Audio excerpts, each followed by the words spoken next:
Para muhibbin rahimahumullah, al-hikmatu tasi'ata asyrata ba'dal mi'ah minal hikamil ataiyah. Qala al-imam Ahmad ibn Athaillah as-Sakandari rahimahullah wa nafa'ana bi ulumihi wa asrarihi. Hikmah yang ke-119 dari Al-Hikam, berkata Imam Ahmad bin Athaillah as-Sakandari rahimahullah wa nafa'ana bi ulumihi wa asrarihi. La tatlub iwadan ala amalin lastapa yakfi minal jazai laka alal amal angkana lahu qabilah, yang artinya janganlah kamu menuntut kepada Allah, menuntut gantian, ganjaran atas suatu amal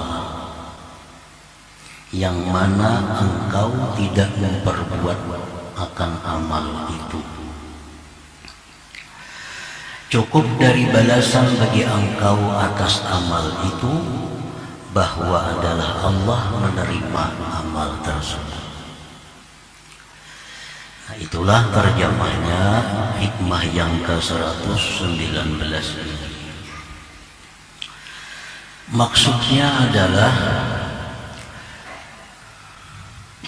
idza amilta ayyuhal murid amalan salatan kana aw ghairaha, apabila engkau beramal wahai seorang murid akan suatu amalan, baik itu amalan sembahyang atau lainnya, puasakah, hajikah, sedekahkah, salawatkah, zikirkah, fadzalika bimasyiatillah wa hidayatihi wa taufiqihi wa haulihi wa quwwatihi. Maka yang demikian itu adalah kehendak daripada Allah, hidayah dari Allah, taufik dari Allah, dan daya dan upaya dari Allah Subhanahu wa ta'ala.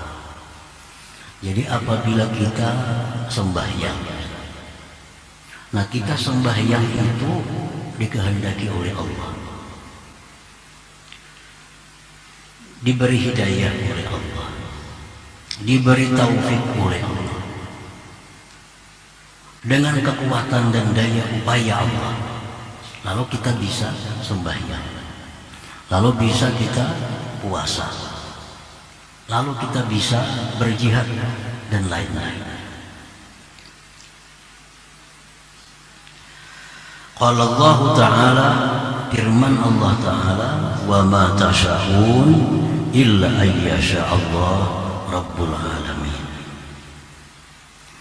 Dan tidaklah kamu berkehendak melainkan bahwa menghendaki oleh Allah Tuhan semesta alam. Artinya kita tidak akan bisa berkehendak untuk sembahyang kecuali dikehendaki oleh Allah. Kita tidak bisa berkehendak untuk bersedekah kecuali dikehendaki oleh Allah. Kita tidak bisa menghendaki menuntut ilmu kecuali dikehendaki oleh Allah. Nah, itu jelas firman Allah bahwa kita tidak ada punya kehendak. Wa qala, dan firman Allah lagi, wallahu khalaqakum wa ma ta'malun, dan Allah yang menciptakan kamu, dan Allah pula yang menciptakan amal perbuatan kamu. Wa qala ta'ala aidan, dan firman Allah Ta'ala lagi, wa ma ramaita idh ramaita walakinna Allah rama. Wahai Rasulullah, tidaklah engkau yang melemparkan itu ketika engkau melemparkan itu, tetapinya Allah yang melemparkan itu. Nah, para muhibbin rahimahumullah, ini ayat-ayat Allah dalil-dalil yang jelas bahwa kita tidak ada punya kemampuan untuk beramal. Kita tidak punya kekuatan untuk beramal kalau tidak ada daya dan upayanya Allah. Kita tidak bisa berkehendak untuk beramal kecuali dikehendaki oleh Allah. Nah, فإذا تقرر هذا فكيف يليق بك أن تطلب الأجر على عمل لست فاعله. Bila mana sudah jelas yang demikian tadi, sudah jelas bahwa kita kada berkehendak kecuali kehendak dari Allah. Kita kada bisa melakukan apapun kalau tidak dilakukan oleh Allah. Nah, kalau sudah jelas itu, maka bagaimana patut dengan engkau bahwa engkau menuntut ganjaran atas amalan yang bukanlah engkau pada hakikatnya melakukan amalan itu. Wa innama anta muktasibul amal, engkau itu hanya adalah berusaha amal, la khaliqul amal, bukan menciptakan amal. Nah, para muhibbin rahimakumullah, jadi ini alasan, dalil kenapa kita kada cucuk, kada bagus kalau beramal itu minta upah lawan Allah, minta pahala lawan Allah, kada cucuk. Kenapa? Karena amal itu bukan kita yang beramal pada hakikatnya. Kehendak-kehendak dari Allah, daya upaya dari Allah, semua ampun Tuhan. Kita hanya berusaha untuk beramal. Nah, para muhibbin rahimakumullah. Nah, dicontohkan umpamanya kita ini diberi orang rumah selengkapnya, diberi orang harta, diberi orang macam-macam fasilitas, dikasih lawan kita.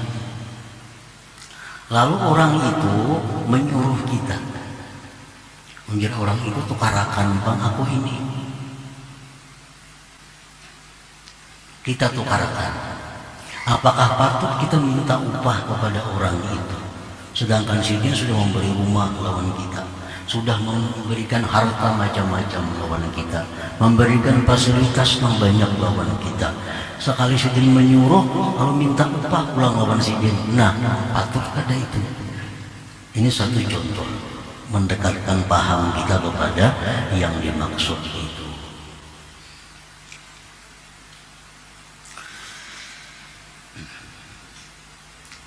Wa idza amilta amalan wa talabtal iwad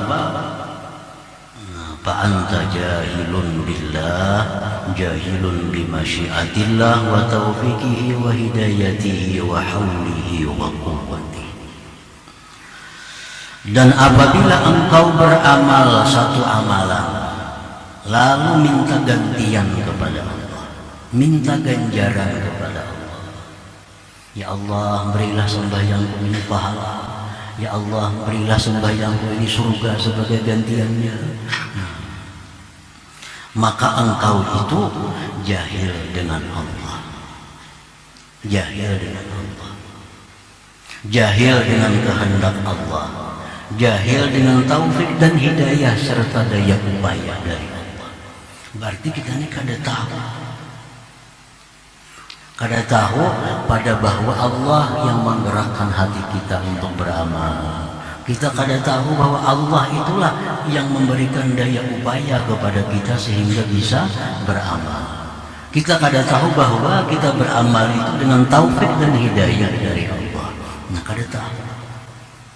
Dikira ampun seorang, dikira kehendak-kehendak seorang, dikira kemampuan-kemampuan seorang, dikira lagi daya upaya seorang, dikira pulang kita beramal itu manfaatnya untuk Allah, lalu minta upah jadinya. Nah, itu sebabnya.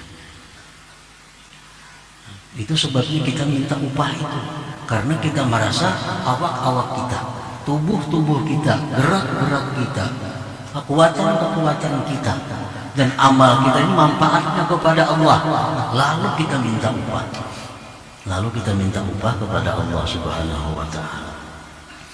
Nah, jadi apabila engkau itu beramal suatu amal dan engkau menuntut ganti daripada amal itu, sembahyang hendak surga, bersedekah hendak bertambah rezeki, macam-macam kehendak dengan amal. Nah, maka itu engkau jahil dengan Allah, jahil dengan kehendaknya, taufiknya, hidayahnya, daya dan upaya. Wal jahil billah yastahiqqul iqab minhu. Orang yang jahil dengan Allah itu berhak disiksa oleh Allah. Nah, orang jahil dengan Allah itu berhak disiksa oleh Allah.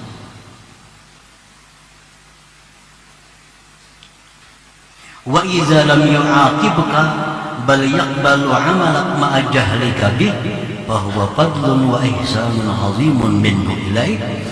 Nah, apabila Allah tidak menyiksa engkau, kita ini beramal selama ini minta surga, kita beramal selama ini minta keselamatan kepada Allah. Nah, mestinya disiksa, dihukum oleh Allah karena kita jahil. Nah, apabila Allah kadang menghukum kita, bahkan menerima amal kita itu, serta jahilnya kita dengan Allah, maka itu merupakan anugerah dan kebaikan yang besar dari Allah kepada engkau. Orang itu beramal dengan amalannya hendak surga, diterima Allah amalannya, padahal mestinya disiksa. Berarti itu adalah anugerah yang besar bagi Allah kepadanya, ihsan Allah yang besar, kebaikan Allah yang besar kepadanya itu. Nah, para muhibbin rahimakumullah, jadi hikmah yang ke-119 ini adalah merupakan lanjutan daripada hikmah yang ke-118 minggu lalu. Falhasil al-amilu taribul iwad murtabun ala wa'dillah kama bil hikmatis sabiqah. Orang yang beramal menuntut ganti, menuntut upah, menuntut pahala, itu orang yang ragu-ragu atas janji Allah sebagaimana disebut pada hikmah yang dahulu. Karena kita kada yakin dengan janji Allah, lalu kita menuntut upah. Menuntut upah. Coba kalau yakin, kalau yakin, kita kada akan menuntut upah kepada Allah. Kita mau hutangi orang, menghutangi. Kita yakin orang itu bayar pada waktunya. Maulah kita tagih orang itu. Kada mungkin kita menagih karena kita yakin bahwa dia bayar pada waktunya. Nah, demikian pula Allah yang menjanjikan kepada kita berbagai macam kebaikan. Allah menjanjikan bila sembahyang ini, bila puasa ini, bila zakat itu dijanjikan macam-macam oleh Allah, dan kita beramal itu untuk itu, berarti kita kada yakin dengan Allah. Buktinya apa? Bukti kita menuntut kepada Allah dengan amal perbuatan itu.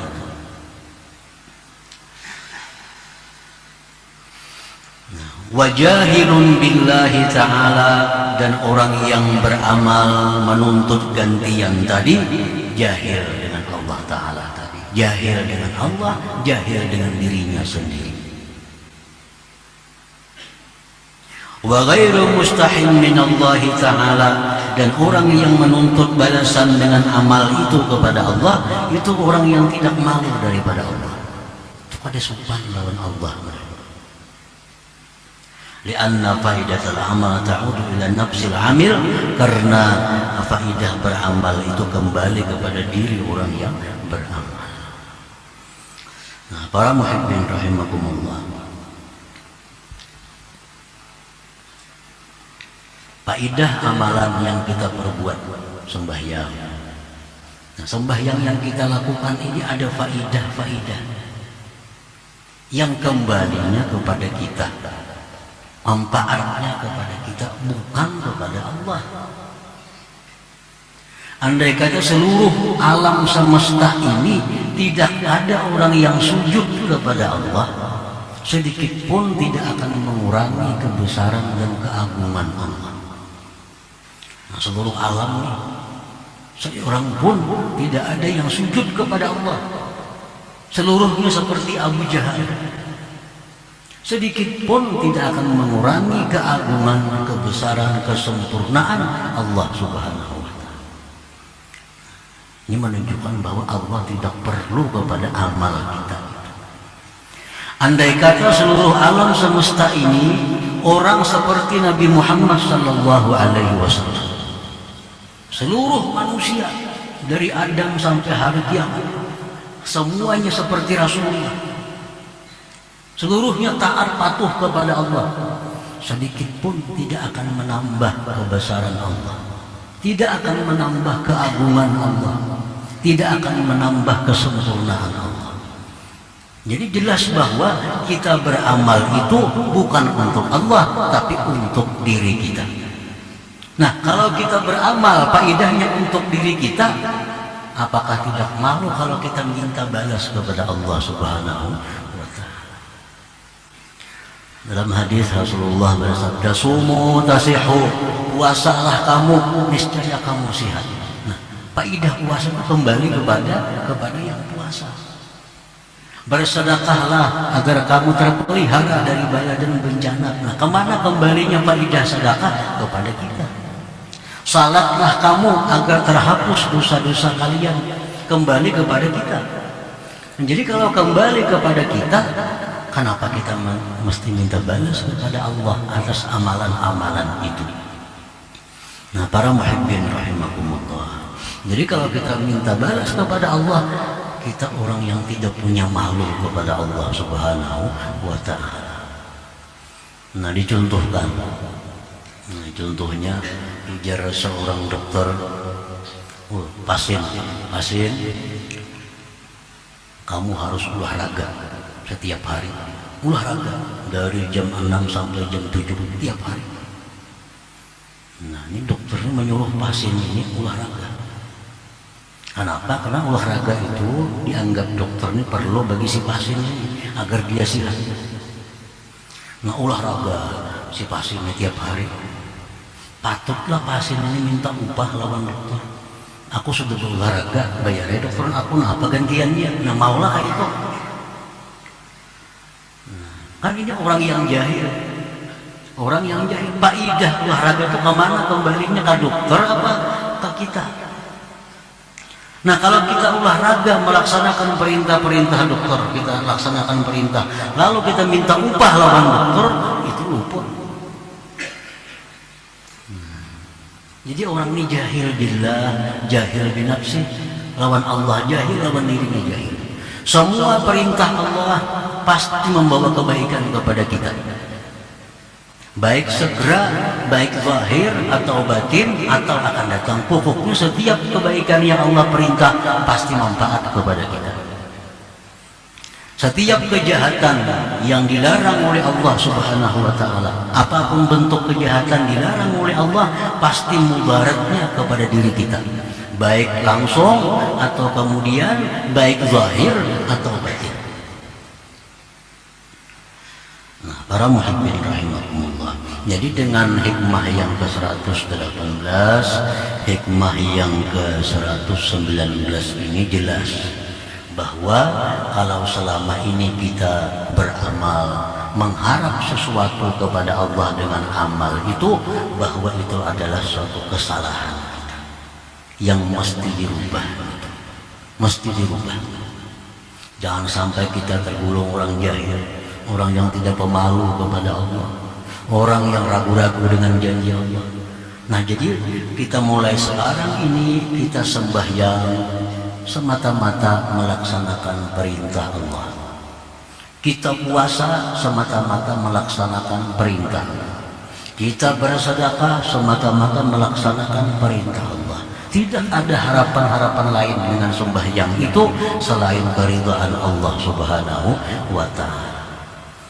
Nah, para muhibbin rahimakumullah, perkara kita minta surga kepada Allah itu disuruh.